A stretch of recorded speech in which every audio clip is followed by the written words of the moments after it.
FHS Network. Shepaug has Pacific, Ostrowski, Kirsten, McDonald, and Werner.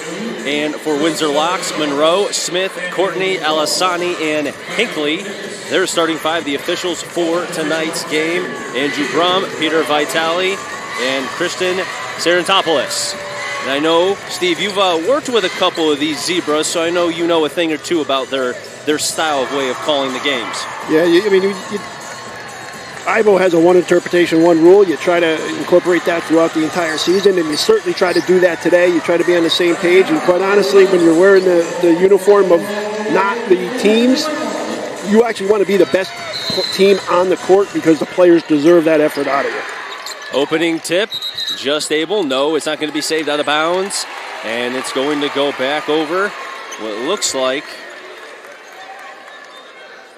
to Windsor Locks as the ball went out of bounds underneath the basket. So Locks will have their first possession. Number 15, Hinckley inbounding the basketball for Windsor Locks. Off the end of Shepaug, regained by Alisani. Alisani drawing two outside of Monroe.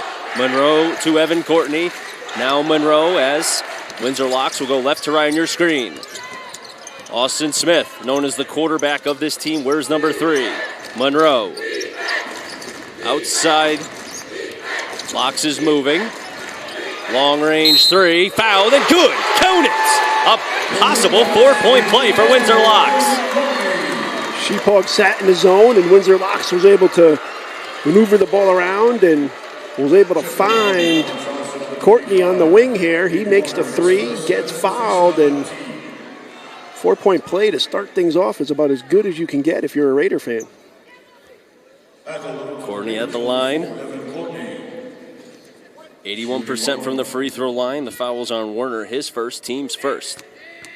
Locks leads 3-0, looking for 4. And the improbable 4-point play that never happens much does happen. Locks 1 of 1 from the free throw line. Shepaug, long pass inside, pump fake, good. McDonald gets his first points of the game for the Spartans. Score is 4-2. Locks lead Shepaug. Locks the number 1 seed. The Spartans the number 6 seed. Off the hand of Ostrowski, but it stays on the side of Shepaug. Best thing to do when a team is pressing you is to not only break it, but score off of it, and that's what Shepaug was able to do. Monroe outside to Courtney.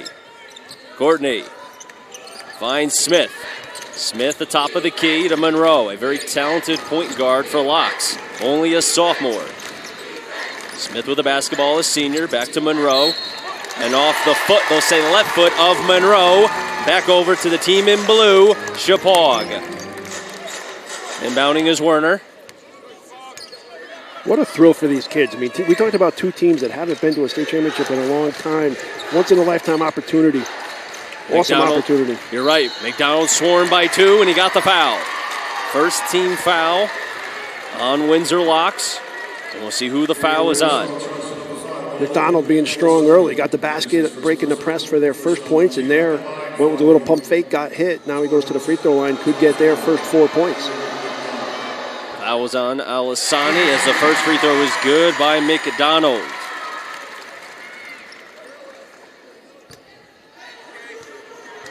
Second free throw for McDonald, the senior, good. He has all 4 points for Shepaug, and we're tied 4-4 here from Mohegan Sun, the Division V quarterfinal.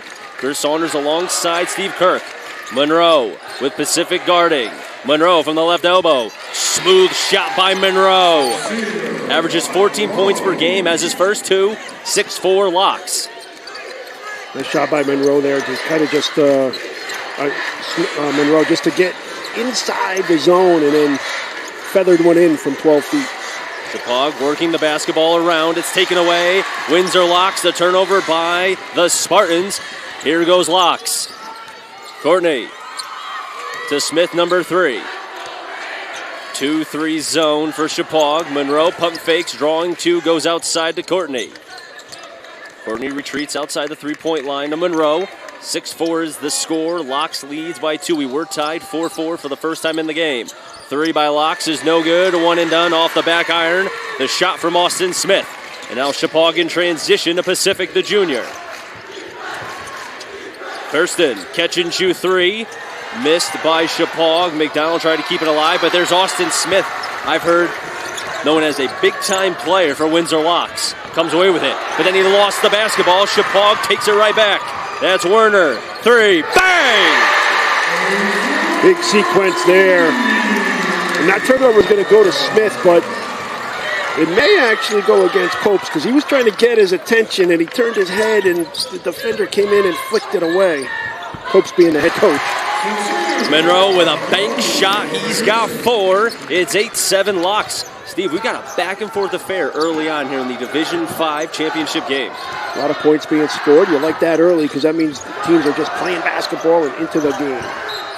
Off the knee of Locks. They'll stay with Shepaug. A little different than what we had in the first game where there was a very low-scoring affair between two teams, Steve. And that was a case where two teams knew each other. You're from the same league. You play twice this year. You play 2 times every year, sometimes 3 times with the conference tournament, and you know what the other team is going to do. It's a little bit easier to defend.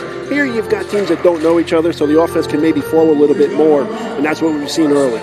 So far early on, 3 of 4, the field goals, or I should say 2 of 3, correction, for Windsor Locks. They're 1 of 2 from 3. And then you've got for Shepaug. They are also 2 of 3 and also 1 of 2, so pretty identical. The only difference, the free throws. Shepaug has 2, and they made both. And Shepaug has 5 points off turnovers, one of which we saw right here, right in front of us, which led to a 3. So points off turnovers, when you can get transition points off turnovers without really the defense being able to get set up, that is a huge part of trying to win a state championship here today. Pacific inbounding behind the basket of Windsor Locks. Gets it inside to Filatrowski. Outside, long range 3. Just gets it in. Number 25, Werner with 6. Back-to-back threes on their last 2 possessions. 10-8, Shepaug leads by 2. Courtney with Monroe near the top of the key. As Windsor Locks will be in their white uniforms, they go left to right on your screen. Shepaug right to left. Monroe outside the Courtney. Alisani, left pocket. A little bit short off the back iron, maybe the left side of the rim. 1 and done is Locks. Werner, wearing number 25, finds Kirsten. His father was on the last team to play in a title game, or rather, a relative, I should say. Not his father, but a relative. Turnover taken away. Locks in transition. Monroe spins, and it's going to come up empty there in the left low post. Another 1 and done for Locks. Werner Shepaug doing a nice job of rebounding early. You're right. Pacific, the junior. Long range again, a little bit too hard. Actually didn't even touch the rim. 1 and done for Shepaug. Monroe. Courtney, pump fakes, 3. Good. 3-point barrage here at the Sun. Each team has had 2 players, rather 1 player on each with 2 made 3s. For Shepaug, it's Werner. And for Windsor Locks, it's Courtney. Pacific near the right low post trying to feed it in.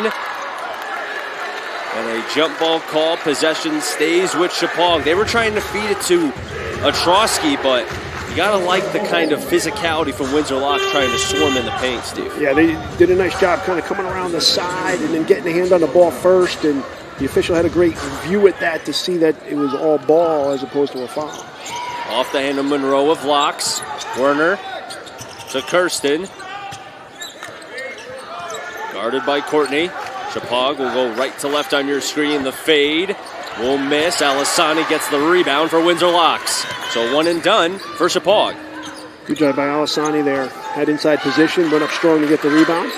Smith drawing 1. Pump fake to Monroe. Monroe lost the basketball. Just keeping it in bounds is Atrosky. Vertical pass to Werner. Werner trying to add, and he does. The hoop and the harm. Good, strong move to the basket there by Werner. And he's going to try to get an and 1. And looks like, unfortunately, on the Windsor Locks side, looks like Hinckley may have sprained an ankle. Getting seen by the trainer on the bench. Into the game will be Justin Morrill, number 24, only a sophomore, as a possible 3-point play for Werner. The free throw is missed. Alisani on the rebound. So Shepaug's first missed free throw of the game. It's 12-11. Shepaug clinging on to a 1-point lead. Locks trying to come away with the lead here. They do. From the right pocket, Courtney again. Three made threes by Evan Courtney. A key shooter, Steve. You're making threes, and he's making them from the outer line. Pacific from the right low post. He went coast to coast. His first points of the game matches his jersey number with 2. And we're tied 14 all. Monroe all by his lonesome 3. No. Alisani fighting for the ball. It's off of his hand. Nice job by Atrosky, kind of shielding a little bit. You can hear Alisani just a little bit of a bump, push over the back on the rebound. That's his second personal foul, Steve, and that's pretty big. Yeah, That's huge, especially this early in the game. Still 10 minutes left in this half, so decision time for Coach Copes. Pacific driving on Monroe will go outside. The shot's going to be good. Again, Werner, 3 made threes. He's got 11. 17-14, Shepaug with 1:40 in this first quarter to go. If I'm Shepaug, Werner's touching it every time down the floor. When you're that hot, ride it. Ride the wave. Monroe against the trees outside. Smith trying to answer back. No, off the back iron. Defensive rebound by Van den Bosch. Alisani did a nice job there. He was going to go compete for that rebound and didn't want to pick up that third foul. So Shepaug gets the possession here, but it was a missed foul. A good job of not picking up a third foul. Werner missed. Shepaug misses again, second time. That was number 12. Koenig, only a freshman. Now Locks trying to be able to come away with some points here. They're down by 3. Asani, give and go. Nice pass. The assist, Asani. The points, Austin Smith. His first 2. Good find. Good dime by Alisani. Smith was wide open, able to get the lefty layup in. And this game has been back and forth, high scored. Very fun game to watch. Down to 44 seconds in this first quarter. Atrosky. No. As the ball goes into the corner on the left side of your screen. It looks like we'll have a substitution for Shepaug as Ruffler is in and Pacific is out. So now Shepaug has their 2 enforcers, Steve, with Van den Bosch and Ruffler. Strong defenders off the bench. Koenig inbounding. Gets it over to Atrosky. Atrosky with a lane. The right hand's a little bit too soft off the back iron. Jump ball call between Huggins for Windsor Locks and Atrosky. And the possession back to Locks, the number 1 seed, as they're down by 1 with 31.3 seconds to go in the first quarter. Yeah, if I'm Windsor Locks here, I mean, if I get something really good, I'll take it. But if not, you probably want to wind this down and try to get the last shot of the quarter. Austin Smith has 2 points in this first quarter. Finds Courtney, has already made 3 threes. Horizontal pass to Monroe outside the 3-point line. Locks is down by 1 as the clock ticks down to 13 seconds in this first quarter from Mohegan in the Division V championship game. Courtney fading, 3, no. Huggins fighting for the ball. It looks like Shepaug has it as we're down to less than a second, and a shot will not go off before the end of the first quarter. But how about the back and forth, Steve, that we had here from Mohegan Sun? 17-16, Shepaug leads by 1. 3-point barrage. Both teams have made threes. Entertaining first quarter here in the Division V state championship game. We'll take a break real quick. When we come back, second quarter from Mohegan Sun, live on the NFHS Network.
Here at Mohegan Sun, the score 17-16. Shepaug, the number 6 seed, leads the number 1 seed Windsor Locks. And through the first quarter, leading scorer for Shepaug, Werner with 11. That was on 3 made threes. And for Windsor Locks, 10 from Evan Courtney, also 3 made threes. It's close and competitive game. Stats are the same way. Both 3 made threes, as you mentioned. 7 lead changes, 2 ties in only the first 8 minutes of action. Werner trying to stay hot. No, outside part of the rim. Shepaug on a 1-and-done. It looks like Huggins on the defensive rebound, a senior. Averages 2 points per game, but Steve, he's got some long arms. He does. Austin Smith. Morrow near the corner. Good defense by Shepaug. Back to Huggins. Evan Courtney, a senior.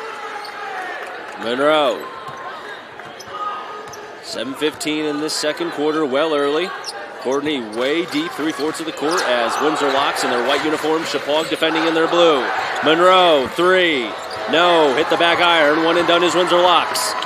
Shepaug on the run. Ostrowski, give and go. And the foul is going to be on Huggins.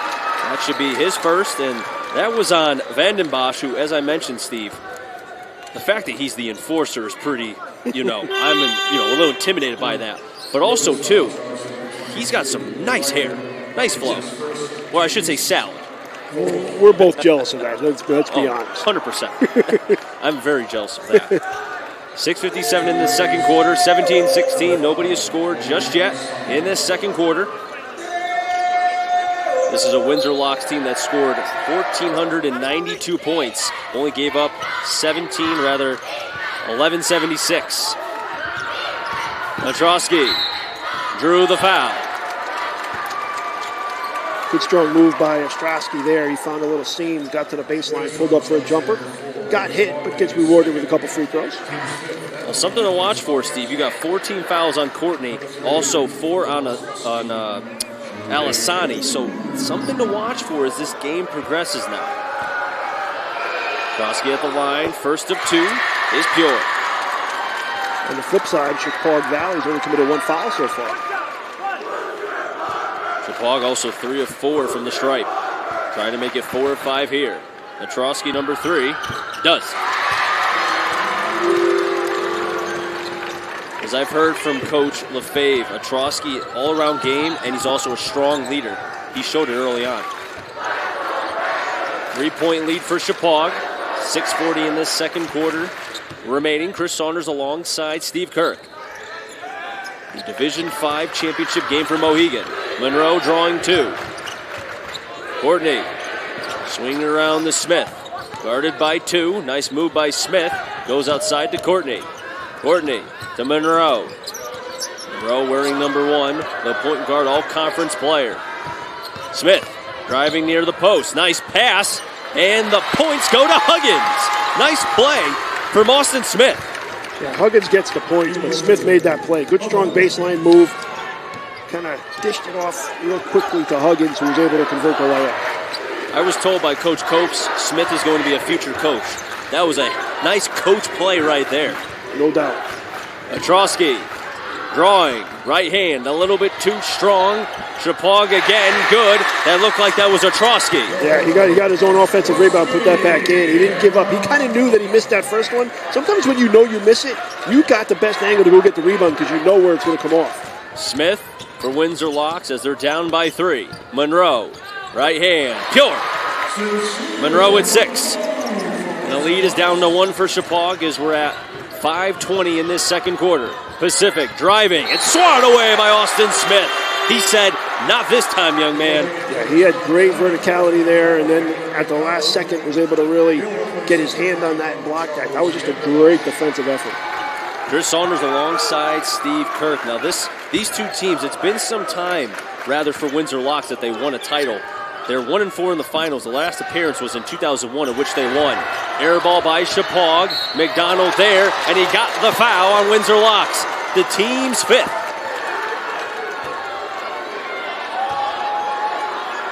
Let's see who it's on.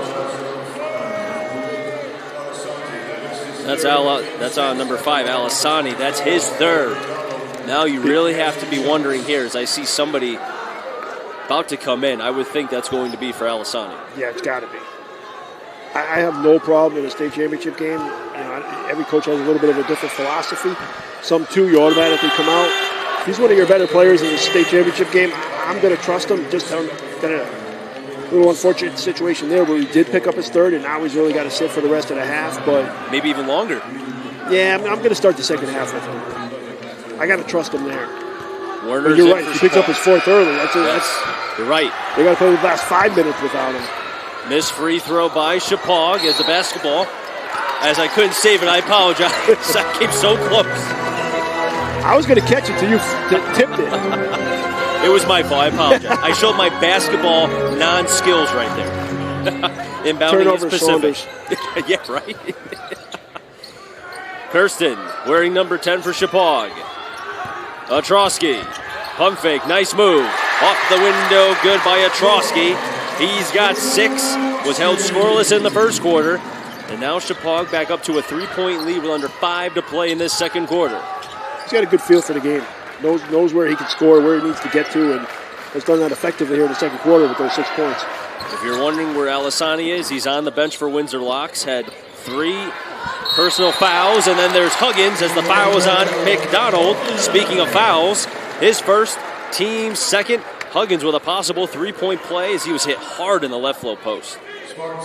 Once again, a great dime on a great pass by Austin Smith. Found him on the baseline. Those two have connected twice now, and it may result in 5 points. And this will tie the game if Huggins can make the free throw. 54% from the line. Doesn't make the free throw. Ball ricochets to the hands of Shepaug as Windsor Locks is 1 of 2 from the charity stripe in this first half. 4:30 in this second quarter, 23-22. Shepaug leads by 1. Driving, left hand, no, it was missed by Kirsten. And now a foul called on Shepaug. I think they're going to call that on McDonald. Yes, they will. His second, team's third. Kirsten did everything right there. Pump faked, drove, laid it up, just didn't get it to drop.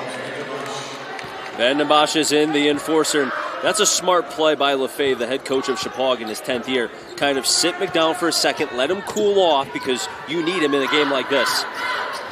Courtney back to Smith, who's been having some great passes in this first half. That's what you got to know. You got to understand your players, know your players. You see him a little heated there. He may pick up his third just because of the mood he's in. So you know what? Great job. Get him out. Get him back under control. And back out on the floor. Smith. This time it was a reverse. It was now Huggins to Smith instead of Smith to Huggins. Driving Pacific coast to coast. Low percentage. No. Huggins defensive rebound for Windsor Locks. Huggins with the contest there. Did a nice job going vertical. Locks is up by 1, 24-23. 3:30 to go in this first half. Monroe for the triple. No. Hit the inside of the iron right to the hand of Shepaug. That's Kirsten. Kirsten, vertical pass to Pacific. And Pacific is good. He's got 4. The junior wearing number 2. Again, it was the pass. It was the pass. Look ahead, see an open man, find him, get a layup. Courtney working on Werner. Now Smith. Smith, top of the key. Monroe drawing 2, brought down to the Squirrels, regains. To Courtney. Smith almost lost it for a second. Not a good pass from Courtney. But Smith showing his basketball skills as the clock winds under 3 minutes in this first half. Found the open player, and it's going to be a missed 3. Courtney had a good look, just unlucky. Good penetration by Smith, good find, and Courtney just couldn't get it to convert. Werner with 2:40 to go in this first half. Ostrowski. Shepaug leads by 1. Missed basket in the paint. Huggins comes away with it. Huggins has had a nice first half, Steve. He really has. Let me tell you something. He spelled Alisani very well. Very well. And they're going to need that, especially if Alisani may start the third quarter on the bench, depending on what Coach Copes does. Hinckley outside off the hands of Shepaug, so it stays with the team in white. That's Windsor Locks, the number 1 seed. Their road to get here, they had to beat Gilbert, Old Saybrook, and then when you consider, just kind of getting through those teams, Steve, it was tough before even getting to the semi. Where they beat Portland, so they beat back-to-back Shoreline Conference teams. Yep, 3 by Smith. Hit the outside part of the rim on the left side, so a 1 and done for Windsor Locks. So with 2:12 to go in this first half, 25-24, Shepaug leads by 1. Chris Saunders alongside Steve Kirk, the Division V championship game, live from Mohegan. I don't have many pet peeves in life. One of them is, and this will be a little bit of a theme, we'll see how it goes. Where are all these three-point shots going? They made a bunch early, but they're all coming from the deeper three-point line. The high school line is the white line as you're watching it. Watch how many three-point shots get taken from outside the deeper line. Muscle memory, repetition. You've shot from 20 feet all the time. Now you're shooting from 22, 23 feet. It's just not the same. Monroe, and it looks like he stepped out of bounds. Yes, he did, trying to keep the ball alive as Van de Bosch said, hey, that's my bad. Steve, I got to tell you really quick, both of these teams, as there's a timeout called by Windsor Locks, so this is perfect right here. Because when you think about it, Steve, right, and I took this from one of the broadcasters from CBS because I thought it was fantastic. You see both of these teams living and dying by the three, right? So if you're golfing and your driver's not working, but your putter is kind of correcting those sins, you know what I'm saying, as far as your putt game is working well, right here we saw both Shepaug and Windsor Locks making threes early on, but we're seeing in this second quarter, neither team has made a three yet. It's easy to make them early because you're kind of into the flow and you're excited and you're not really winded. The deeper you get into the game, the more sweat you've poured out of you. It's a little tougher to make jump shots, let alone jump shots that you're not used to taking because you're not. They just instinctively see the three-point line and they think it's the shorter line when in reality it's the deeper line, and it just makes it tougher to make threes, especially the deeper you get into a game. Well, I got to ask too, how's your putt game? It's better than my driving game. Inbounding is Koenig to Ostrowski. Ostrowski outside, Koenig. Three, good! The freshman Koenig drills in a three. Again, if you saw that was a little bit inside the deeper line. A little easier to make. The lead is for Shepaug. That's 4 made threes by the Spartans in this first half. Locks on the possession. Smith goes. Nice move, no look by Austin Smith. He's got 6. Put that one in the highlight reel that we want to see at halftime because that was a great move. Sensed the contact and then reversed it and spun it off the glass perfectly. Werner to Koenig. Kirsten working on Courtney. Outside to Ostrowski. Ostrowski. And it looked like Hinckley got a piece of both the basketball and also of Ostrowski. Hinckley's first, team 6th. One more. And Shepaug is going to be in the 1-and-1 territory. I think they actually got Huggins on that. Oh, they got Huggins, okay. So Hinckley erased that, so Huggins, that'll be his second. And that's crucial, too, because Huggins is in for Elisani. He's got 3. Free throw made by Ostrowski. One good thought in that scenario is there's only 50 seconds left in the first half, so now you got to try to get Huggins through these last 50 seconds without picking up a third. 29-26, Shepaug leads. Second free throw is no good. Hinckley on the rebound for Windsor Locks. 5 of 8 is Shepaug from the stripe. Ostrowski, 1 of 2 on that trip to the stripe. Down to under 40 in the first half. 3-point lead for Shepaug. Courtney, who's been held scoreless for Locks in this second quarter. Smith with 4 in this second quarter. 2 by Monroe. Courtney looking. Oh, how about that by Courtney? And he looked back and said, give that to me. Great move. Went a little left, went up strong, and defender Koenig just bumped him on the way down, and that was a great call because you got to let the offensive player return to the floor in the same spot they left from, and that didn't happen. It was a little mean by Courtney because he's picking on a freshman here, and Courtney's a senior. Hey, if you're both on the floor, it's fair game. This is true. Locks is 1 of 2 from the stripe. Courtney's free throw ties it, 29 all here for Mohegan's Sun. Locks 2 of 3 from the stripe. We're down to 20 seconds in this first half. In a back-and-forth game between number 1 Locks and number 6 Shepaug. Pacific to Ostrowski, back to Pacific. He has 4 points, down to 9. Pacific down to 6, drawing 2. Off the hands of Locks. Nice defense by Locks there as the clock stops at 3.3 in this first half. You want to run a solid out-of-bounds play here and make sure you get a shot off. You got to know only 3.3 seconds left. Give and go. Ostrowski swarm in the paper for the buzzer. And how about that? Number 21, Van de Bosch comes away with his first 2 points of the game, and it puts Shepaug going into half up by 2, 31-29. Great first half. As you see right here, the little find. Banked it off right before the buzzer, 31-29. How about this? 3 ties, 10 lead changes in the first half. That's 2 teams that are playing really good, highly competitive basketball. We'll send it back real quick, and then we'll have the Special Olympics game, which should be a lot of fun being able to watch here from Mohegan Sun. And then we'll come back and break down an exciting first half between number 1 Windsor Locks and number 6, the Shepaug Valley Spartans. I'm Chris Saunders alongside Steve Kirk. The Division 5 championship game live from Mohegan on the NFHS network. Everybody enjoy the Special Olympics game.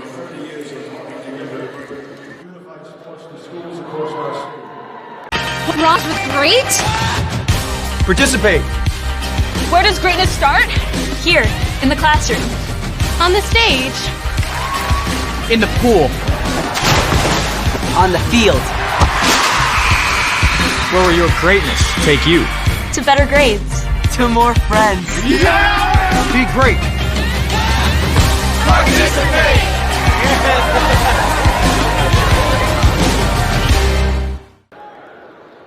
Lewis Mills in the blue. Windsor Locks, East Granby in the white.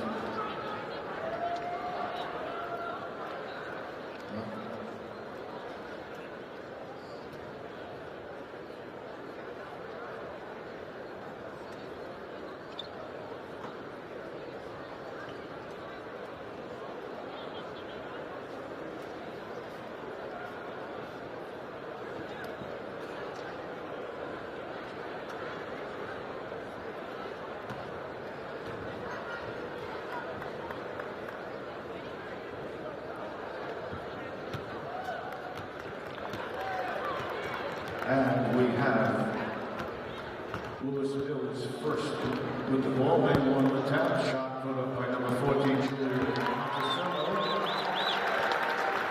And a nice shot. So now we have Windsor Locks East Granby. They're on the attack. They're bringing the ball up. Number 20, Jaden Ojeda. From way outside, it's good.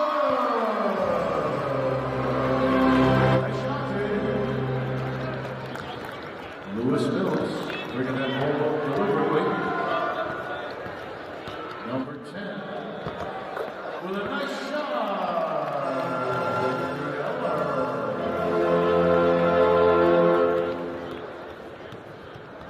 Here comes Windsor Locks East Granby.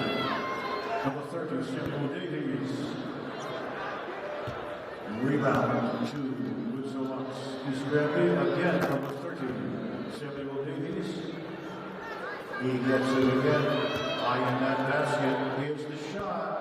Oh! And now we go with the ball back to Lewis Mills. And coming up with the ball now is number 13, Adam Kaspare. And the ball is shot. It goes out of bounds. Last touch by Windsor Locks, so it stays with Lewis Mills.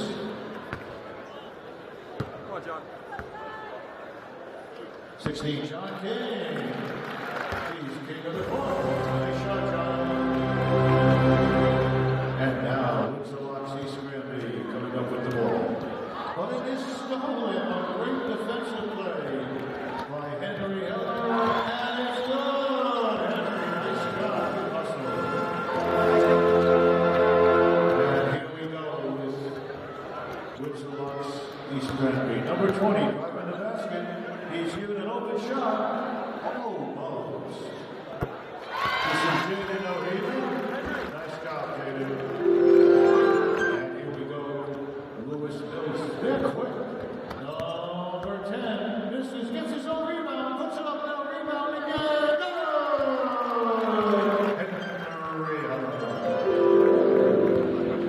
And here we go again. These teams are quick.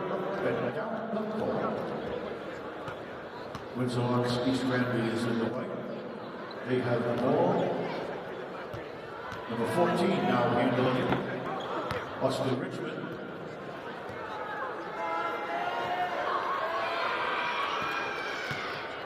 Number 14, Boston Richmond again. He's going to get his third shot. Well, if he shoots like that, he will be a Richmond. And now Lewis Mills coming up. Julia Conticello driving to the basket. Has the ball. She's in the open and she scores. Julia, great job. And now almost stolen, but Windsor East Granby is coming up with the ball.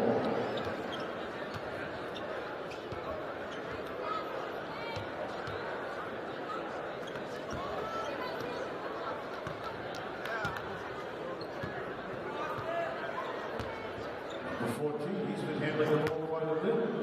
Boston Richmond, a little short on that one. Boston again. Up and short. Let's get this one. Oh, so close on his shots. Ball goes back to Lewis Mills. And the shot is good.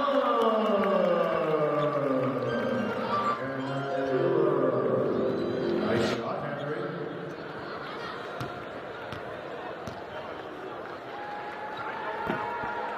Have to mention number 33, Anna Nomaretz, with some great ball handling out there for her team. She has just come out of the game.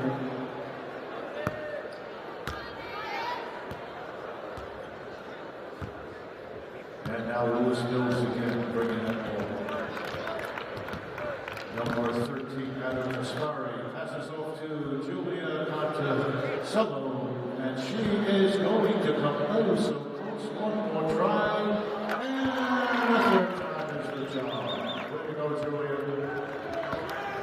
Okay, Windsor East Granby. Number 14, Boston Richmond. He's got it again. He passes off this time. Number 30 is good. Samuel Davies. We have a very tight ball game here. Number 10 again. He's got some points today. Gets his own rebound. Fights up and in.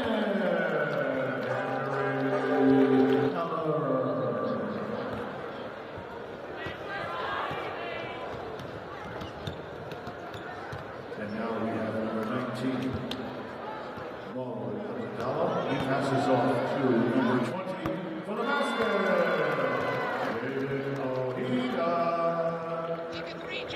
We have some subs coming in right now. Number 12, Tyler Webb, accompanied by number 8, Courtney Douglas. We also have number 28, Harry Matuzovic.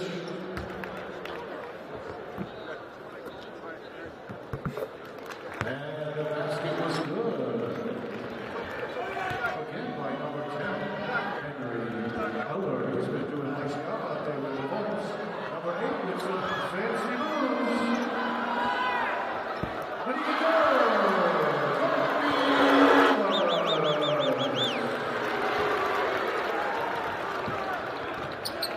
and number 10 again. Oh, fancy dribble. Breaks into a ball. Nice shot, Henry. Nice move.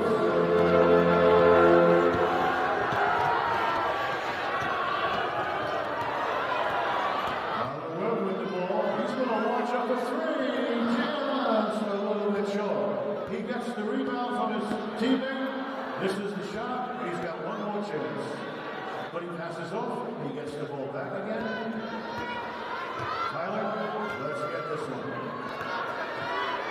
Oh, and he passes off to his teammate, Courtney Douglas, from the foul line. No good, but he's going to get that ball back again. He's got the shot aimed up. And it's good. Courtney, nice shot. Okay, here we go. Desperation shot, and it's out of bounds.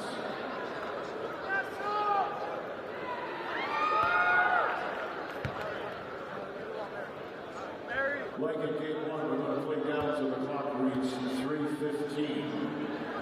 So we have 1 minute remaining to play.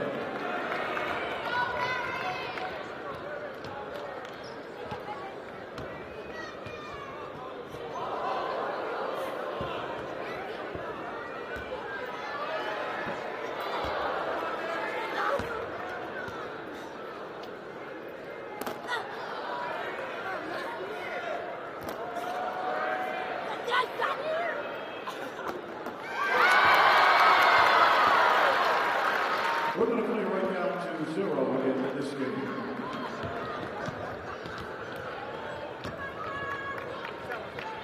Now we have some changes for Windsor Locks Granby.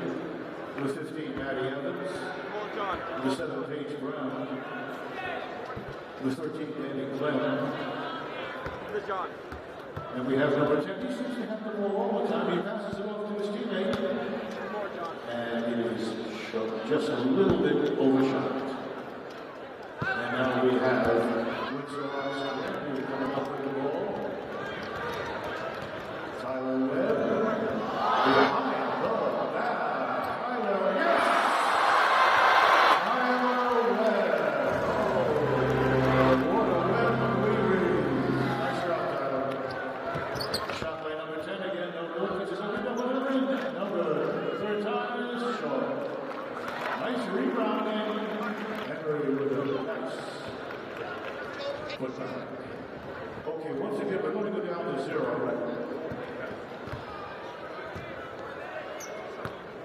We have the ball in the hands of Rodney Douglas, who's made some points today.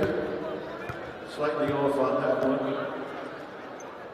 And we have Tyler Webb passing it back to Rodney again. One more try. Backs up. Shoots.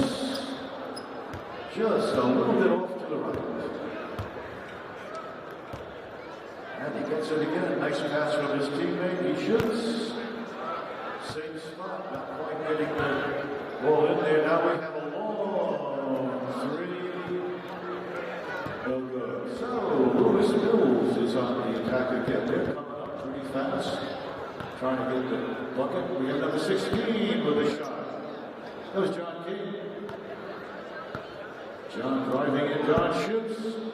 Just a little bit overshot. John, let's get this one. And John King of the court. Way to go, John. Windsor Locks East Granby, bringing that ball up. Yeah, not with it, but giving it off to number 28, Mary Matuzovic. Mary, what do you see? Let's get that shot up there. She shoots it, and it goes through. A middle hoop.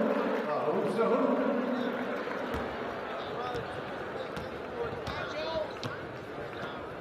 1 minute remaining to play. Julia Conticello is taking these shots right now. She's oh so close to a basket. And that one, again, almost in. Let's get this one. Yes! Julia. And now we have Rodney Douglas coming up with the ball. And he comes to his favorite spot. He shoots. And it's just a little bit off. Rebounded by Tyler Webb. And Tyler unguarded drives to the hoop and he scores.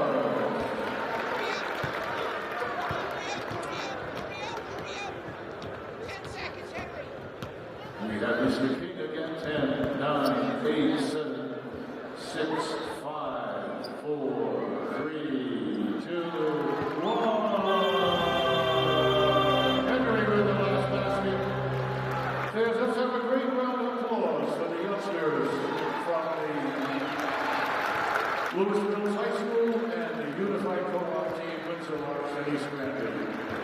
We would like to mention our unified sponsors, the Connecticut chapter of the Club Management Association, Connecticut Elks, ESPN, Hoffman Auto Group, and Hometown Foundation. Those are the sponsors of our unified games. Thank you to all of the sponsors, and thank you to the youngsters. Fans, what do you say? They're lined up. Let's have one final great round of applause for the halftime participants. Great job.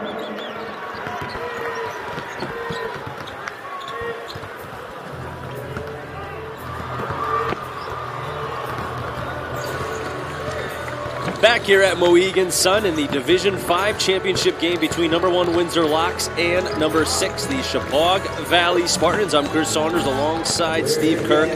What a great game, the unified game being played. It was very competitive. I mean, I can tell you right now, I think some of them, if not all of them, are probably better at basketball than me. I have zero talent when it comes to basketball. But an awesome thing that gets to happen every halftime, and it gives the full experience, not just to the basketball players of both Shepaug and Windsor Locks and the other teams that we'll see here on the NFHS network, but also to the young men and women that people do not see in the paper or do not hear about.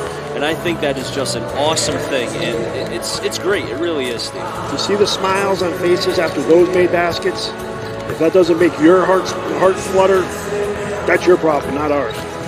Now the score, 31-29. Shepaug leads the Windsor Locks Raiders as we go through the first half. I mean, as Steve mentioned before we went to the unified game, there were 3 ties, 4 lead changes. Now, the only stat that kind of was really towards us that really jumped out was the 7 points on fast breaks. And some of that was due to turnovers, of which Shepaug was able to capitalize on that. But overall, it's been a very tight game. Nothing really kind of jumping out. The bench points, the rebounding is relatively close. And something tells me that this is going to be, in my opinion, I know it's early, but we could have a scenario where, I know we're in our chairs, Steve, but we may have to fasten our seatbelts because this could be a wild ride towards the end. Sign me up for that right now. We get into this for whether we're playing, coaching, announcing, refereeing. We want close competitive basketball games, especially with a state tournament. And we can show some highlights now of that first half, but we want something that comes down to the buzzer like the first game. I think the key for me, you mentioned the 7 points off turnovers. Shepaug had a lead for 10 minutes and 36 seconds. Windsor Locks for just under 4 minutes. So Shepaug kind of dominated that. I don't want to say dominated, but they had the lead for the majority of that first half. And we see one of the fast break points right now that was number 25, Werner, who had 11 in the first half, also a layup by Pacific. You had Courtney, who had a made 3 early on in that first quarter. He made 3 threes in the said first quarter, finished with 12 in the first half. And as we continue here, the offensive rebounding by Shepaug has been good. Now, the size by both teams is about relatively equal. But when you think about it, Shepaug has been able to find a way, as you just saw a block there by Austin Smith. We didn't even mention Austin Smith, the future coach. I don't know where yet, but he could potentially coach somewhere. Fine first half rather. His court vision is excellent. He's had 3 halves, and you see the move right there he made from the free throw line and spun it in. But when the ball's in his hands, good things tend to happen, whether it's with the dish or the correct shot. So might see more of that. And I'm going to be honest with you, they're going to need some points from Alisani. We talked about it at halftime. Their leading scorer hasn't scored yet, in foul trouble. They're going to need him to play some valuable minutes in this second half if they want to claim a state championship. As you said, Steve, and I'm not taking this away from you because you said it, if you have more fouls than points, that's not a good sign. No, but you got 16 more minutes to reverse that. This is true. Now, when you think about the title, Shepaug has never won a state title. Windsor Locks, their last one was in 2001. They're 1-4. So they're trying to erase that a little bit and try to at least get closer to the 500 mark in finals. But for Shepaug, you talk about a team out of the Berkshire League. I mean, the last title, or rather last team to get to a final was back in 2018 out of the Berkshire League. That was Wamoga with Coach Hunt, the legend Coach Hunt, who, fun fact, coached Steven Strasburg back when the Torrington Twister days. Okay. Throwing a little baseball in there. Yeah, we're getting to that part of the year. We're getting to that part of the year. Locks will start with the basketball at midcourt. Courtney over to Monroe. Windsor Locks in their white uniforms. They go right to left on your screen. Shepaug will be going left to right in their blue uniforms as Alisani is in to start the game, Steve. I think you have to. It's a state championship game. You got to trust him. Smith to Courtney at 12 points, leads Windsor Locks in scoring. Does Courtney with 12. For Shepaug, it's Werner with 11. Nice drop step by Alisani. Alisani comes up cold there. One and done is Windsor Locks. Pacific number 2. Guarded by Courtney, now near top of the key. Guarded by Monroe, switches outside to Werner. Werner on the drive, right hand, no good. Fighting for the ball was Ostrowski, but it's off the hands of Alisani. Steve, how much of it is a psychological thing with Alessani as well, because he knows he has 3 personal fouls. It's got to play into it, but you got to trust yourself. And you know what? I like going to him on the first possession because you need points for him. Once that first one drops, the second, third, and fourth become a little bit easier. Kirsten threw right over to Windsor Locks. Monroe to Courtney, and a nice block. No, they're going to call a foul on Pacific. I think they're going to give Pacific a block. I think he was pretty vertical and got it at the top. I think that's a great no call. It looked like it was a call for a second, so I apologize. No call. Pacific does not have a foul, so it stays 31-29. Shepaug leads by 2. Monroe, right hand, a little bit too strong in the air high. A couple times out to the hands of Windsor Locks. That's Courtney. Alessani, number 5, has yet to score with Locks down by 2. Comes up cold there in the left low post, gets his own rebound, and he ties it for Locks, 31-all. The all-conference player comes away with his first 2 points of the game. I'm not saying anything that anyone in this gym doesn't know. That's not going to be his last basket. No. That is not. You don't score 15, 16 points a game, go scoreless in the first half, and then just score 2. They need him to score, and that basket was big. Werner 3, outside part of the rim. McDonald, who's back in. And he gets the foul on Windsor Locks. Teams first. And it's good to see McDonald back in, Steve, because he did not play for the remainder of that second quarter. We saw he went to the bench a little hot. And he had 2 fouls, so it made sense to take him out. So, you know what? You get to halftime, you get the reset, just like Alessani. It's like, all right, let's go play basketball and try to avoid foul trouble. First free throw was good by McDonald. He's got 5. Foul was on Courtney, his 3rd, as Shepaug is now 6 of 9 from the stripe. And that is something, Steve, when you consider 3 on Courtney, 3 on Alessani, 2 on Huggins. The only players other than Hinckley to have a personal foul. Second free throw, good by McDonald. And that will matter as the game moves along. There's no doubt about it. 7 of 10 is Shepaug from the stripe. Back to a 2-point lead for the Spartans as they lead the Raiders by 2. 6:18 in the third quarter remaining. Chris Saunders alongside Steve Kirk right here on the NFHS Network. Monroe trying to tie it again. He can get wherever he wants on the floor with the basketball. Yep. He can get wherever he wants, whether that's for him or maybe somebody else. But he's a master with that basketball. And he's only a sophomore, Steve. And there's Monroe. Yes, Monroe. Transition. Good. Locks has the lead back. They're up by 2. I'll tell you what, Pacific did a nice job to contest that without fouling. I thought that was just going to be an easy layup. Pacific made it hard, but Monroe got it to drop. Ostrowski with Austin Smith on the block. And then Asani was fouled by Ostrowski. His first. Team's first in the second half. Third quarter, be exact. 5:40 remaining in the third. I think it's a good timeout. I think that's a good timeout. Momentum has swung a little bit. Get your guys back gathered. 35-33, Locks leads by 2. And let's talk about the 4 points, quick points from Monroe. I mean, as we were giving his flowers on a nice play in the left low post, he then gets a key steal on transition to be able to score as well. I mean, this is only a sophomore player already averaging 14 points per game. And the kicker, to steal a soccer term, he's an all-conference player as a sophomore. So you can see why. The world is his oyster. You can see why Smith is, too, because he had a great block there. I mean, you see the dimes, you see the nice layups, but he makes a block there. You wind up with the foul, but you don't give up the points, and you had an opportunity to go the other way before you got fouled. Windsor Locks will have inbounding Austin Smith closest by to the Shepaug Valley bench to Monroe. Have Courtney, Alessani, and also number 15, Hinckley. Austin Smith to Alessani. Alessani lost the basketball, contested by Pacific. Nice play by number 2, the junior. Werner in the corner to Pacific. Back to Werner, who's held scoreless in the second quarter. Led the team in scoring in the first with 11. 3, no, inside part off the hands of Ostrowski. One and done is Shepaug. Monroe spinning, Courtney calling for it. Monroe will miss in the right low post. Hinckley fighting for the basketball. It's down, a scrum. And let's see, jump ball call, possession, back to Shepaug. Good contest there. You saw Courtney calling for it in the corner, but Monroe wanted to go for it himself. And he had a seam. He had an avenue. Just didn't work out. Shepaug in their blue. will be going left to right on your screen with Pacific number 2, top of the key.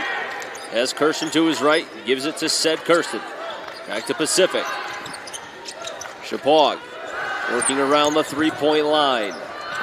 4:45 to go in the third. McDonald drawing 2, contested. No, second chance. Ostrowski, no. It's on the ground. Courtney has it for Windsor Locks. And a jump ball called back over to the team in white, Windsor Locks. Tie up down here, tie up down there. All equals out. Go to the possession arrow. And away we go. Werner is out. Koenig is in. A rising freshman only when we think about, by now I would say he's a sophomore, right? Yeah, he's not a freshman anymore. If you're playing here, it's only a number. Monroe for the triple. Again, a long 3 short. But there's Alessani to put it in. Like you said, Steve, it's hard to keep a score quiet. 37-33 Windsor Locks. And a missed shot by Shepaug, a little bit maybe speeding up a little too quickly for the Spartans. It was a little ill-advised pass. I think they tried to find someone on the fast break and unfortunately threw it a little bit too far. Monroe, wearing number 1, gets by Koenig. Found the open player in Austin Smith. The 3 is missed off the hands of Alessani. 1 and done is Windsor Locks. 37-33, Locks lead Shepaug. Pacific trying to cut it. No, missed it there. Offensive rebound. Koenig missed in the left low post. Off the hand of Hinckley, but he regains wearing number 15. Vertical pass to Monroe. Give and go to Alessani. What a play! Monroe the assist, the points. Malik Alessani. All-conference to another all-conference. And let's not forget about the leak-out pass from Hinckley. That set up that whole play. Kirsten in the left corner. 39-33, Locks leads. Koenig guarded by 2. Swims around the Pacific from the top of the key. Bang! First 3 made by Shepaug in the third. They made 5 total. That was the biggest basket of the game for Shepaug so far. They were down 6. Don't score there. Windsor Locks scores. That was a big shot. Smith spins outside Alessani in the right corner. Alessani on the drive, had swatted away what looked like from Kirsten. And possession stays with Windsor Locks as Ruffler is in, the enforcer defensive player. Smith inbounding, wearing number 3.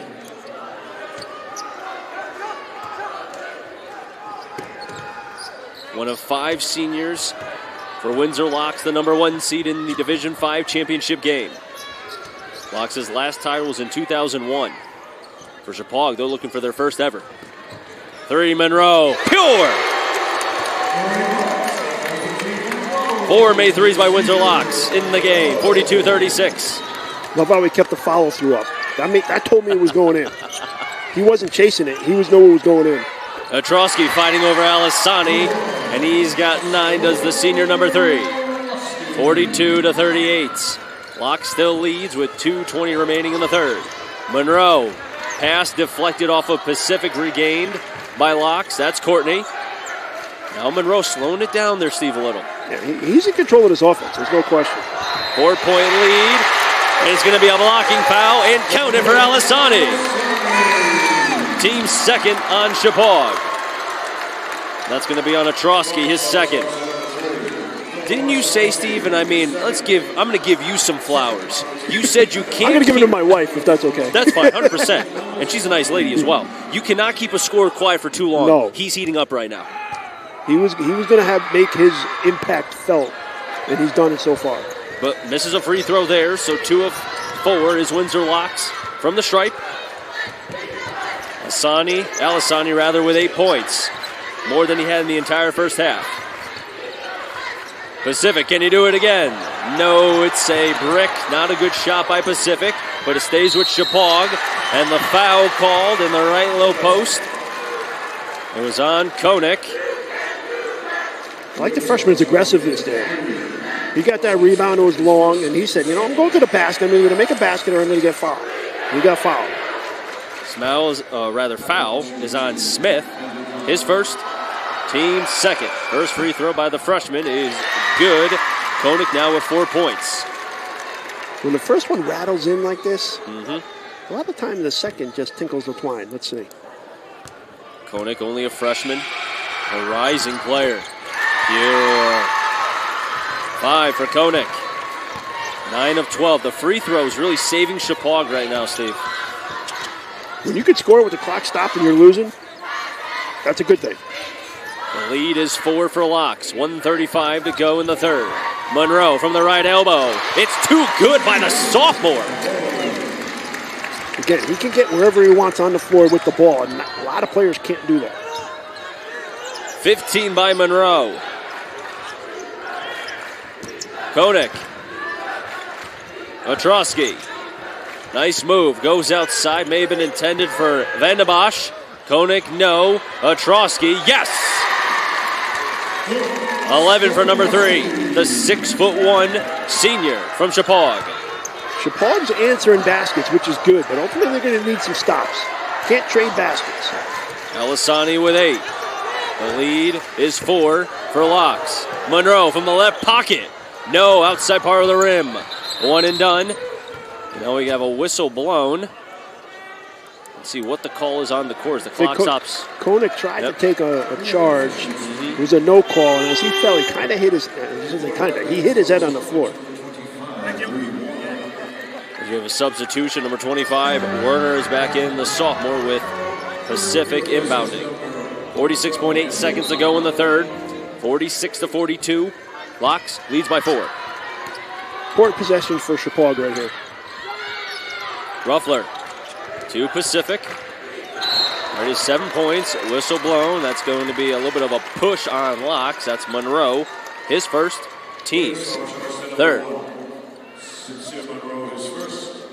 But also, too, let's think about this as well. Alisani started this third quarter knowing he has 3 fouls, and he has not committed a foul. I hope I didn't do the gym dance on him. But he hasn't committed a foul, which, again, for a player like that, has to be tough because he's a guy that, I mean, you don't become an all-conference player for nothing. He plays aggressive, but he knows you got to know when to pick your spots when you're in foul trouble. And he's done that explicitly well here in this quarter. Monroe going for the steal, missed it, stays with Shepaug. Kirsten goes outside to Werner. Werner, the sophomore, from the stripe, may have been tipped, and it was short. Goes out of bounds, back to Locks with 19.6 seconds remaining in the third. It stays a 4-point lead for Windsor Locks.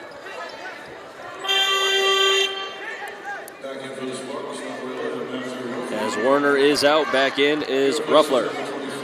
Head coach Matt LaFlave in his 10th year with Shepaug. Tell you what, the 3 players that are bringing the ball up right now, Smith, Monroe, and Courtney, they haven't seen the bench yet. See if that has an impact. They've played every minute so far. Down to 6. Monroe threw right over to Shepaug. Pacific regains. Down to 1. Buzzer. No! And the third quarter has concluded. 46-42. Locks leads by 4. Let's pay some commercials real quick when we come back. This should be an exciting fourth quarter. The Division 5 championship game. Live from Mohegan on the NFHS Network. The innocence of youth. Is there anything any better? But soon they'll be in high school and facing all the same challenges you faced. How to make friends, how to fit in, how to be cool. We want our children to have everything they'll need to live fulfilling and productive lives. Make sure the kids in your family are among the more than 12 million participants in America who take part in high school sports or activities.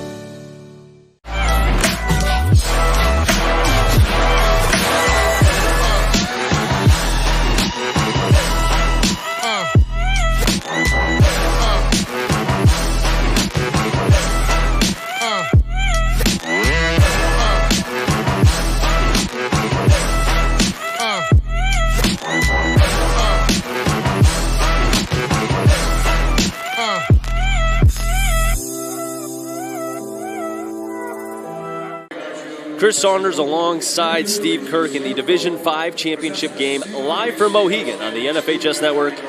This has been quite the game. It's been a back-and-forth affair. Neither team really has kind of wanted to either get too up against one another, as considering the score 46-42. Leading scores through the first 3 quarters for Shepaug as they begin the fourth quarter. You've got 2 players with 11, Ostrowski and Werner. And for Windsor, you've got 15 from Monroe, 12 from Courtney, 8 from Alisani. All 8 coming in the third. And then Shepaug throws it away.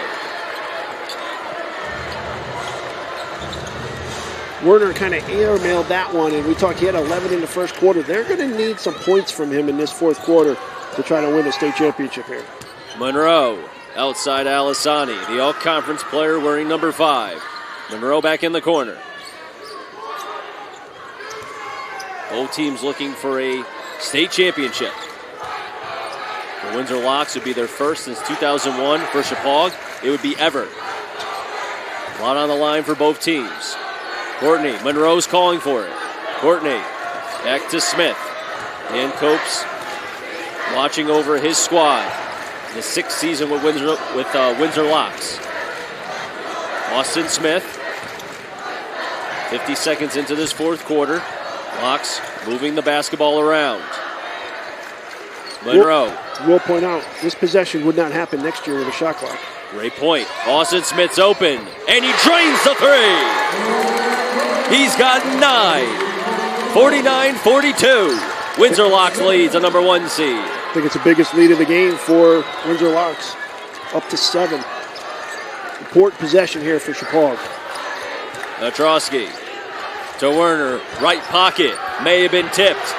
Second chance, and they blow the whistle on Windsor Locks. I think Asani definitely got a block on that one, but came down in the hands of Kirsten, who goes to the line. It's crucial, though, Steve. That's Courtney's 4th. He's played every minute so far. Yes, he has. First free throw is just good by Kirsten. Touched every part of the rim, but dropped. Yep, 10 of 13 from the line. Just Shepaug as Pacific is out. Back in is Ruffler. This is a player in Kirsten who's had a relative that played on the last time Shepaug was in a state title game as he makes the second free throw. 11 of 14. I think they got a foul on McDonald on the rebound, even though the free throw is going to count. And now he picks up his 3rd personal foul. But both free throws made, 49-44. Locks, the number 1 seed, leads as we're about under 6:30 in this fourth quarter. Alisani back to Courtney. He's got to be careful, 4 personal fouls. Courtney to Monroe, the sophomore. 15 points through 3. Hinckley working on McDonald. Hinckley's first 2 of the game. But they're important too. Werner, number 25, top of the key. Shepaug in their blue. Windsor Locks defending in their white. Chris Saunders alongside Steve Kirk. Division 5 championship game. And look at Steve being able to keep the basketball. How about that? Nice reactions from my color commentator. I was open. I was ready. Oh, as somebody said, much better than mine. Trust me. I know I do not have any sort of skills. Timeout called on the court. We'll keep it right here. 51-44. Windsor Locks leads Shepaug with 5:55 remaining in the game. Steve, something tells me that this lead by Windsor Locks is not safe because Shepaug has seemed to be able, just like Windsor Locks has, neither team really wants to kind of get too far ahead. If Shepaug is going to come back and win this game, they shoot down on our right. They're going to win it to our left because they're going to need to make stops and get rebounds. You're at the point of the game with 5:55 left. You cannot trade points. Maybe a little bit 3 for 2 to get you a little bit closer, but ultimately you got to dig in on the defensive end. You got to make stops and you got to get rebounds. Because when you're down 7 with 5 minutes left without a shot clock, that time goes a little bit more faster than you want it to when you're chasing points at this point of the game. This is a team in Shepaug that took the Ellington team that is playing tomorrow against Cromwell to double overtime, right? And Triple C team. So the Berkshire League kind of showing their muscles a little bit, with Shepaug taking 2 very good teams of both Windsor Locks, which we're seeing right now, and then also 2 in Ellington. Competitive games. In their battle, they won in overtime in the semis to get here. So they're battle tested. They're fine, but they need to make some stops. And It'd be interesting to see if they stay in this zone or if they come out to man, because it's a little bit easier for Windsor Locks to manipulate the clock and keep the clock moving against a zone than it is against a man-to-man. Foul was on Ruffler, his first, team's fourth. And that team you mentioned as far as overtime that they won was against Lyman Memorial, 50-45. Monroe to Austin Smith. Hinckley, right low post, working on two, lost the basketball. Ostrowski, number 3. Shepaug's in transition. Now they'll slow it down a tad. Ostrowski. Kirsten working on Hickley, and they got the foul. That's going to be his second, team's 5th. Coming out of that timeout, that's about as good a sequence as you can hope for if you're Shepaug. You got the turnover, you got a foul. Now you got to get yourself a good look and hopefully some points. The lead is 7 for Windsor Locks with 5:27 remaining in this Division 5 championship game. We think. You never know. Werner, corner, Kirsten. No, missed the 3. Offensive rebound is the big guy, number 21, Charles Vandebosch. I just love saying that name. I love that name. Used his 6'5" frame there well. Rebound came off on the opposite side. He got it, put it back in. You got the turnover, you got the points. Now can you do it again? The lead is now 5 for Locks, as they're in their white uniforms going right to left on your screen. Monroe to Alisani, guarded by 3. Courtney's open for a second. Now retreats, 3/4 of the court. Smith, Monroe, back to Smith. Swarmed. Shepaug going for the steal. It's loose again. Ostrowski threw up high. It's taken back by Windsor Locks.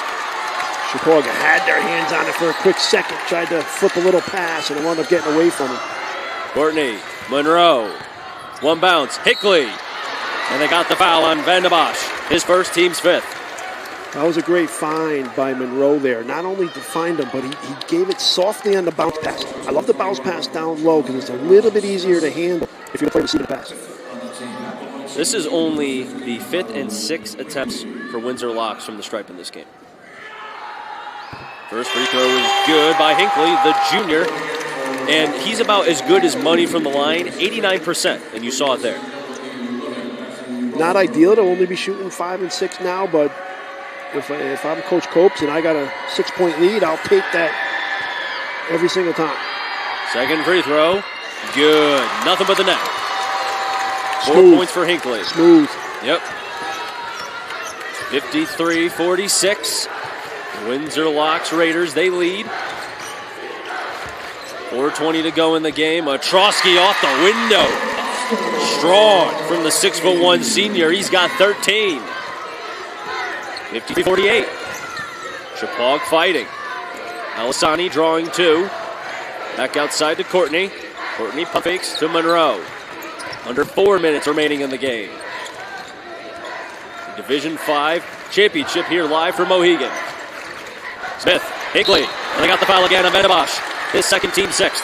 Again, it was a quick vision by Smith to find Hinckley down low. It's going to result in a pair of free throws for pretty good free throw shooters. As I was told by Coach Copes, Smith he's like the brain of this team. They go as he goes because he's the quarterback. First free throw, good by Hinckley. And real quick, Steve, I've always believed you only are as good as your guard play. We saw that with Purdue. They lost to a 16 seed. Right now, we're seeing Smith play well, and look what's happening right now with Windsor Locks. As the free throw is missed, so 1 of 2 was Hinckley. 5 of 8 from the stripe is Windsor Locks. 54-48 is the score. Left side. Shepaug, no. Vandebosch, contested, no. Second chance missed by Shepaug. Taken away, that's Werner. Shepaug looking for another try. Werner, outside to Ostrowski. Ostrowski. And it's swatted away. It was tipped by Hinckley. Hinckley in transition, it's only Pacific. And the foul is going to be on Pacific. His first, team 7th. Now team foul starting to add up for the Spartans. What block by Hinckley. Leads it at the top, all ball, leads to the breakout. And the only thing that could have been better was an and 1. But you know what? You'll take the block, you'll take the time off the block, and you'll take 2 free throws here at the line. Good foul by Pacific, but you had to foul him. But the block is what made this opportunity. Free throw made by Hinckley. Now, you think about the way this game is now starting to kind of turn a little bit, right? You have a player in Hinckley who wasn't named all conference, but he has scored all but 3 points in this quarter for Windsor Locks. 5 or 6 from the line, too. Yeah, exactly. 7 of 10 is Locks from the stripe. We'll take a quick commercial break. The score, 56-48. Windsor Locks, the number 1 seed, lead Shepaug, the number 6 seed, with 3:20 to go in the Division 5 championship game. Live from Mohegan, I'm Chris Saunders alongside Steve Kirk.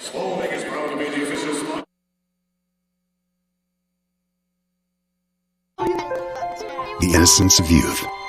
Is there anything any better? But soon they'll be in high school and facing all the same challenges you faced. How to make friends, how to fit in, how to be cool. We want our children to have everything they'll need to live fulfilling and productive lives. Make sure the kids in your family are among the more than 12 million participants in America who take part in high school sports or activities. High school sports fans, relive your favorite moments. Just click the shopping cart below the video player to get your digital copy today.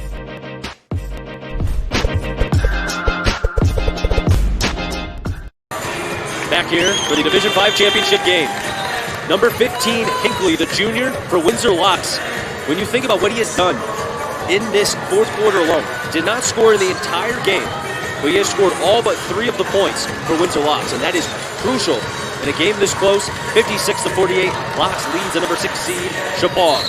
Look at the balance scoring by Windsor Locks. You got Monroe with 15, Courtney with 13, Smith with 9, Alessani with 8, who had none at halftime, and Hinckley with 7, who had none at halftime. It's almost like three-quarter was assigned for a different person to pick up the slack for everybody else. Pacific, right low post, missing, and it's going to be Austin Smith who comes away with it for Windsor Locks. Courtney. That was a great find. Pacifico just couldn't convert it. Yes, it was. Courtney was tripped up by Ostrowski. That's his third, team's 8th. 1-1 time for Windsor Locks, of which they have been money from the line, 7 of 10. This is a player in Courtney that talked about when he was in 8th grade, Steve, about this opportunity, being at Mohegan with his teammates in 8th grade, and now he's 258 away from accomplishing that dream. Now here's what I want to ask him. What Powerball number's going to be in 4 years? Because I'll wait. I have no problem waiting. But if you can predict history like that in the future, ooh, he's bleeding too. He's going to have to. They're going to have to. I was going to say, because if they can't, someone else has to shoot the free throws. Yeah, you get a little more time in the state championship game than you might in December. Couple minutes. 2:58 remaining in the game. 57-48. Windsor Locks leads as you hear a round of applause from the Windsor Locks crowd as they cheer on the senior, Evan Courtney. I compared him to Robert Ory because of just his ability to come up clutch in big moments. He showed that in the first quarter, 10 points. Second free throw, just good. 14 for Evan Courtney. 9 of 12 is Locks from the stripe. Shepaug needing an answer quickly. Missed in the left low post, went in under Shepaug, swarming Monroe. Monroe trying to get by 2, now 3. Locks had the numbers for a second, but they retreat. That dribbling exhibition to get through 3 players was impressive. He could have been trapped and in trouble pretty easily, and he maneuvered through there like a seasoned veteran. Smith lost the basketball. Shepaug.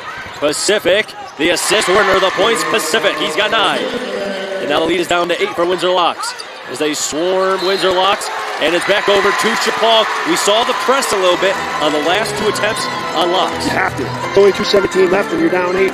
You've got to try to create steals and turn them into points. They did it there. Now they get another steal. Now an opportunity for Shepaug to cut into that lead a little bit, or that deficit a little bit more. Inbounding is Kirsten. Shepaug down by 8, looking for their first state title ever in program history. And Evan Courtney takes it away from Windsor Locks. He wants to go coast to coast, but he missed it in the right low post. Hinckley had the ball for a second, goes outside to Monroe. And a timeout called by Windsor Locks. That is a very articulated and smart timeout by Copes. You know what was even better? Monroe thought about a 3. Oh, he would have been a dagger. You're right. Might have ended the game, but it would not have been the right shot and the right opportunity. He faked it. He brought it out. That gave Copes an opportunity to call the timeout by Monroe not shooting what was a 3 that might have ended the game, but it might have been one that allows Shepaug to kind of get back in. So good job, I think, by Copes calling the timeout. Better job by Monroe with the patience to not take that 3. Now, if Shepaug is to commit a foul on Windsor Locks, it will be a 1-1 on a non-shot because they are at 18 fouls. So their next 2 fouls puts a little bit more pressure on the free throws for Windsor Locks because it's only a 1-1 as opposed to the 2-point double bonus once they get to 10. Locks is 9 of 12 from the stripe. Coming into this game, they were 68% from the free throw line. They're well above that. If you can shoot above your percentage in the state championship game, that's as good as it gets. This is a program last year in Windsor Locks that lost in the semifinal to Wyndham last year, 53-50. And they're trying to erase some demons as far as being 1-4 in the championship game. This one being Division 5 at Mohegan. And I'm telling you right now, I don't know, Steve, if you know much about the Ship, which is the Windsor Locks cheer section, but when they win games, it gets quite interesting. Well, they're 2 minutes and 1 second away from letting me experience that. As I've told Coach No, the head coach of the girls basketball program at Windsor Locks, I want to see that Ship rocking if they can win this game. Shepaug's going to try to prevent that from happening and get a steal right here. Werner, number 25, took it away from Alisani. Shepaug down by 8. Atrosky, give and go to Werner. And Werner gets his first basket since the first quarter. He's got 13. The lead is down to 6 for Locks. They break the press. Courtney floats it high to Monroe. Monroe makes it in the right low post. A crucial basket. He's got 17. The 3 1/4 would not have been the right shot. That was the right shot to take in that scenario. Not only does he get rewarded with the basket, but also the foul. Foul was on Werner. That's his second. Back in is Pacific. Between Monroe, Courtney, and Smith, it's probably a tough team to turn over on the press. They've just got to stay poised in this final minute 35. That's a big free throw right there by Monroe. 10 of 13, Steve. Going out of bounds. Nice job by Joe Morelli of Game Time, showing off his basketball skills. Nice job out him. And now he takes a sip of his coffee. Nice little drink. I'm just going to say 2 or 3 of us caught it on the sidelines here. Oh, wow. That's a diss on me.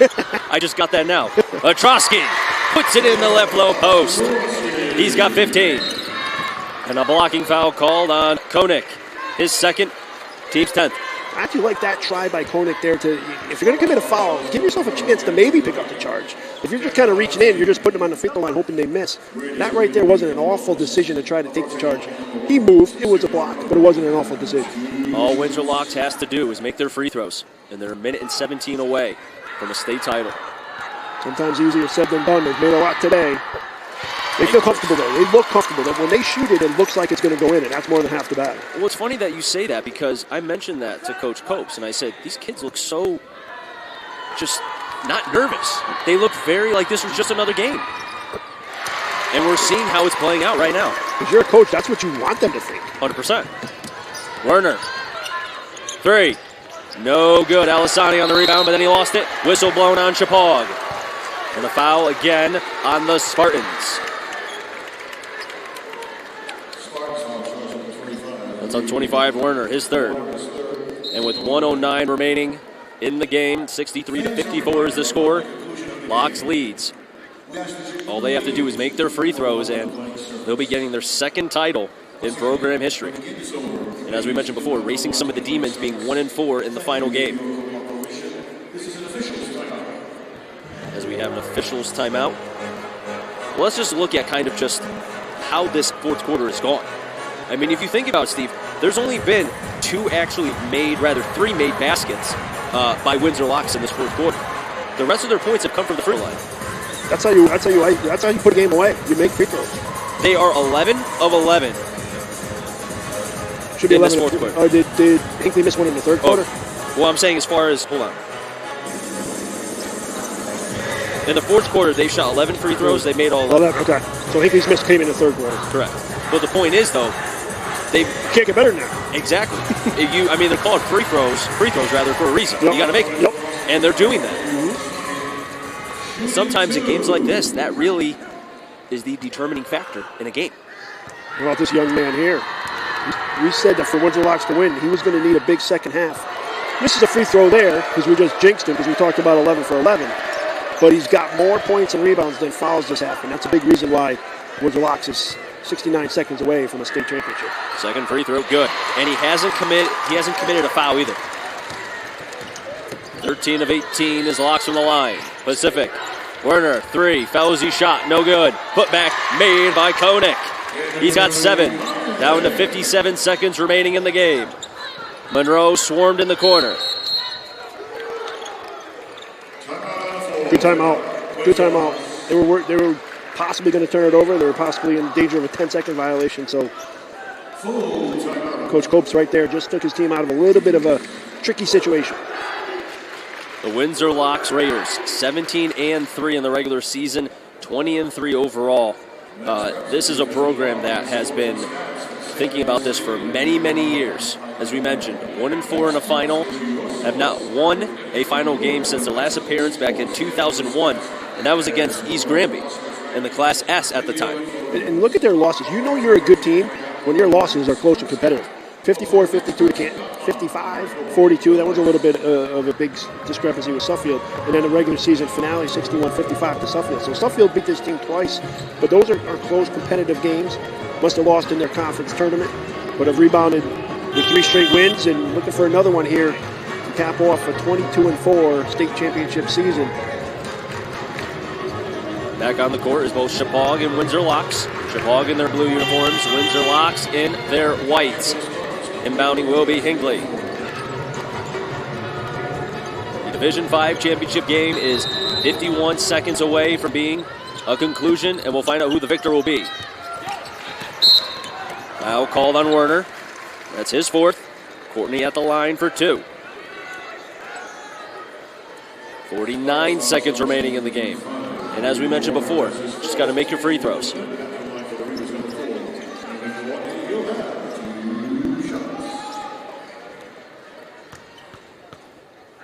First free throw by Courtney. Good.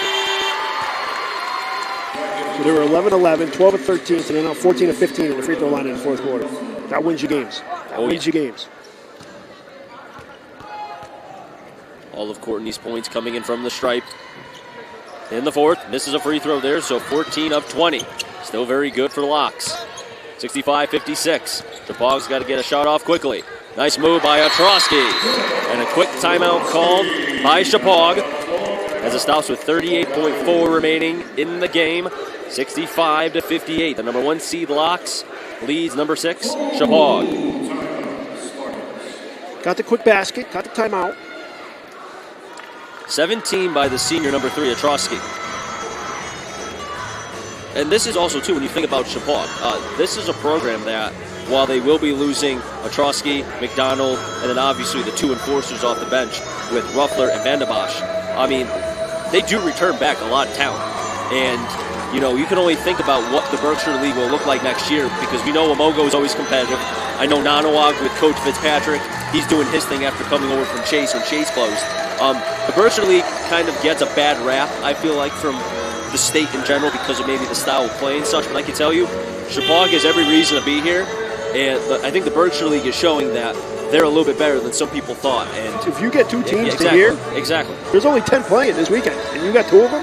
Well, impressive. The NCCC has the 2, the Berkshire League. Oh, I got you. Okay. But you're right, though. The point is, though, it's still competitive, regardless if it's not maybe one of the bigger conferences in basketball. And on the flip side, Smith, Courtney, and Asani, all seniors for Windsor Locks, so they're going to be moving on, but they might be moving on with the state championship. Ball goes out of bounds, and Alisani just kept before the basketball went on top of Morelli's computer, rather. Nice play. Saved his glasses, I think. And his drink, too. Which is probably more important, especially with the laptop there. Foul's going to be on Shepaug again. More free throws coming for Windsor Locks. And looking at this stat sheet, the one thing, I mean, there's a lot of impressive things. But Monroe, Smith, and Courtney, while he doesn't foul out, they're going to play all 32 minutes. Yeah. And you know what? You're a senior. You're valuable. This is your last game. Yep. Courtney back at the line. Was 1 of 2 before. First free throw. Good.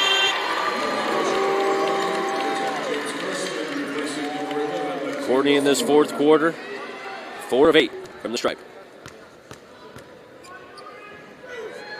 Second free throw. Good. 16 of 22 is Windsor Locks. The points adding up for the Raiders. 67 rather to 58. Shot is short by Shepaug, down to 24 seconds. Monroe will retreat outside. Down to 17 seconds, and a foul by Shepaug. Number 10, Kirsten.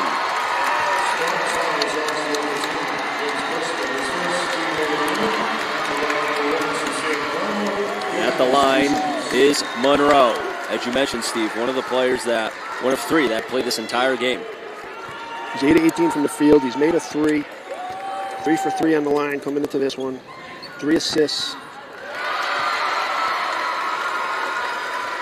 17 of 23. Monroe perfect from the stripe in this 4th quarter, and rather in the game for himself. Second free throw. is just good. 18 of 24. Pacific, 69-58, down to 12. It's an air ball, and it goes out as Monroe stretches out both of his hands. He knows what time it is for Windsor Locks. State championship winning time, that's what it is. Austin Smith will dribble it up. Alisani clapping his hands. It's time to get the ship rocking. Windsor Locks is your state title Division 5 champion. The final, 69-58. And we will be having number 3, Austin Smith, to come chat with us after he gets his accolades and whatnot. And what a game for Austin Smith. Although the points don't show it, he only had 9. He really showed his work on multiple fronts. He helped break the press. He made some key rebounds.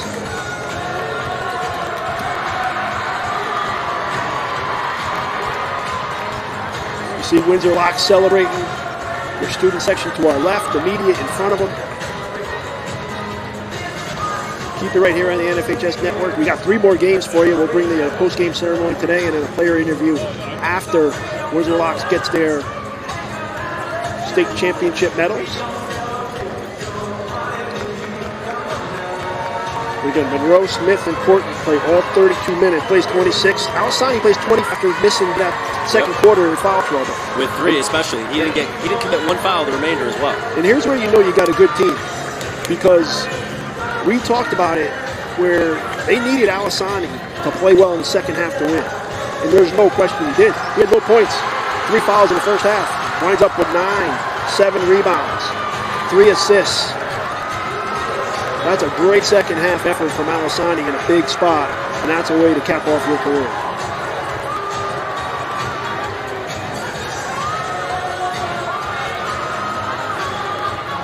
So you want to hear a mind-blowing stat? I do. Windsor Locks had more free throw attempts than they did made baskets. They had 10 made baskets in the second half compared to 22 free throws attempted in the second half. And that's a little aggressive early and a little bit of Shepaug having a foul late to try to get back in. Correct. But still, to be able to do that is, and like we said, there's teams that struggle from the stripe. And this is a Windsor Locks team that, while shooting 68%, you never know in this atmosphere what can happen. Windsor Locks was able to do it. And as we mentioned, Austin Smith will be coming to talk with us in just a few moments after he gets his awards and whatnot. The leading scores for both teams, you had Windsor Locks 22 from Monroe, and then you had 17 from Courtney. And for Shepaug, it was Ostrowski with 17. So he finishes his senior year with 17 points for the Shepaug Valley Spartans. How about this? At halftime, Shepaug led for 10 minutes and 36 seconds of that first half. They only led for 12 minutes and 2 seconds the entire game. That totally flipped. Windsor Locks had a lead for 17:41 of the 32 minutes, but less than 4 in the first half. So it's almost as if a tale of kind of like I remember when I was talking to Glenn Conticello, who's one of the broadcasters here as well, when E.O. Smith played against Holy Cross. Holy Cross had the first half won. They were up by a good margin, at least healthy enough. E.O. Smith made the adjustments in the second half, and now they're here at the Sun.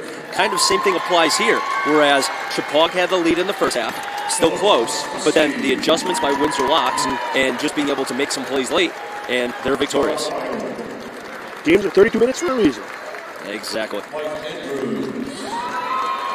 Let's send it back to the PA announcer to announce the medal winners for the second place and the champions, the Windsor Locks Raiders. And then we'll be having Austin Smith with us to talk about the Division 5 championship title win for he and the Windsor Locks Raiders.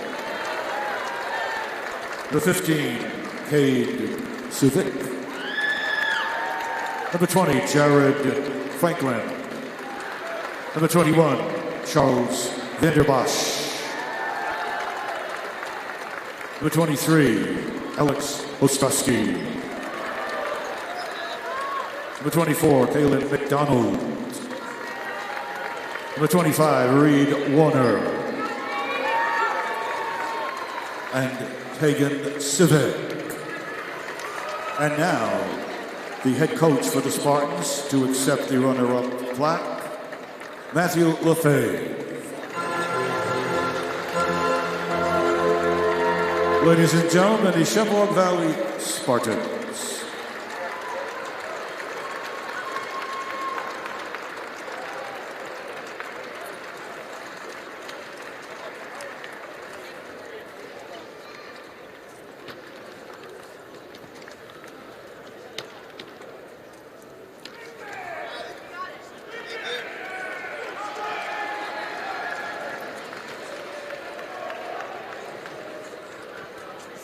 And now, here we present the Division 5 champions, the Windsor Raiders.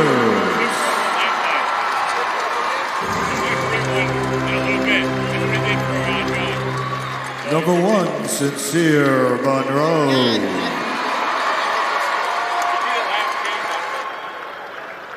Number 3, Austin Smith.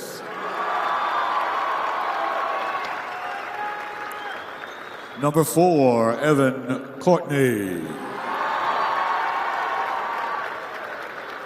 Number 5, Malik Alasani.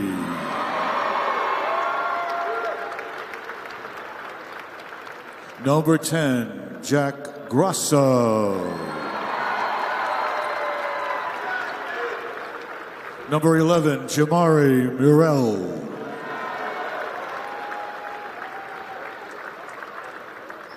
Number 13, Nazir Lewis.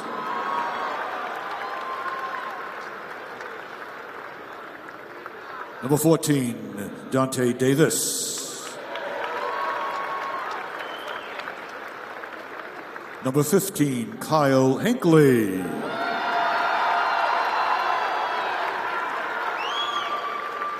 Number 20, Jaden Ramirez. Number 21, Winslow Falk. Number 22, Lennox Rodriguez. Number 23, Elijah Huggins.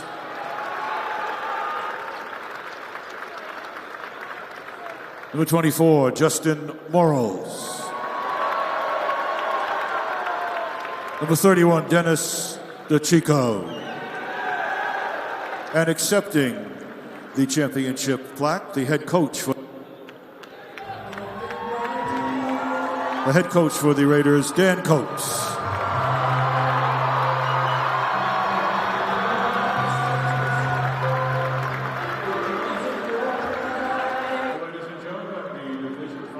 Champions, the Windsor Raiders.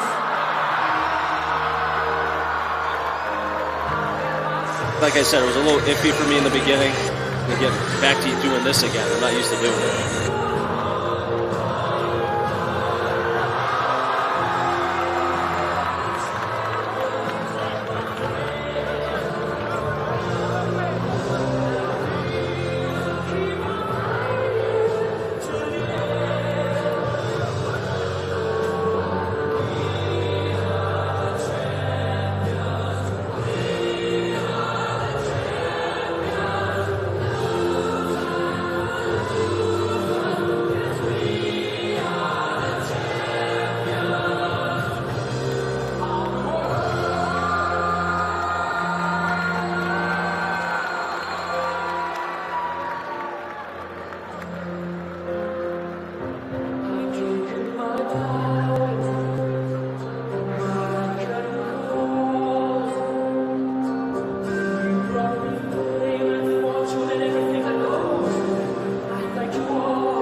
Here at Mohegan Sun, the Division 5 state champion, the Windsor Raiders.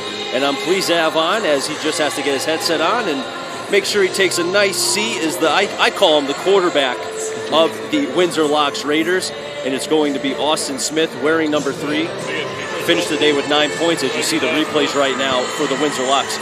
Smith, awesome job and congratulations. Thank you. Now, Smith, I just got to tell you, I mean, I heard from Coach Copes about you being a cerebral player, really being the kind of kid that really sees the court fully. When you were into this game, kind of what was your strategy? Because some of the passes you were making early on looked almost like college-esque. Yeah. So what I really focused on was looking underneath the basket. In the first half, we were really trying to swing it back and forth, and we weren't looking underneath that. Like Malik Alisani, we weren't looking at him trying to use him because he's one of our more talented players. And I saw that, and I saw that he was actually open a lot.